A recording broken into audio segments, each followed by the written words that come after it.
அஸ்ஸலாமு அலைக்கும். இஸ்லாத்தின் 5 கடமைகள். இஸ்லாம் எனது வழிபாடு, இனிமை மிகுந்த பண்பாடு, இறைவன் தந்தான் அன்போடு, ஏற்று நடப்பேன் பண்போடு. இஸ்லாமுடைய செயல்பாடு இருக்குது 5 ஃபர்லோடு. ஃபர்லுகள் என்பது கடமைகளாம், கடமை தவறியோர் நரகத்திலாம். நரக கொடுமை நீங்கிடவும், சொர்க்க சுகங்களை வாங்கிடவும், இஸ்லாம் கூறும் கடமைகளை ஏற்று நடப்பது அறிவுடைமை.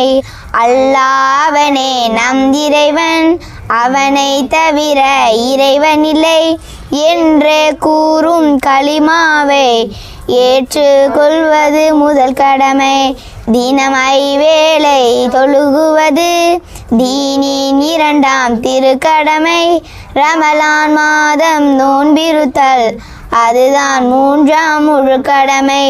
ஜக்காத் என்னும் தர்மங்களை தருவது 4ஆம் நல்கடமை. மக்கா நகரின் ஹஜ் பயணம் செல்வது 5ஆம் பெருங்கடமை. கடமையை செய்ய வழி இருந்தும் காரணமின்றி விடுபவர்கள் மறுமை நாளில் நரகத்தில் பாவங்களோடு நுழைவார்கள். அஸ்ஸலாமு அலைக்கும்.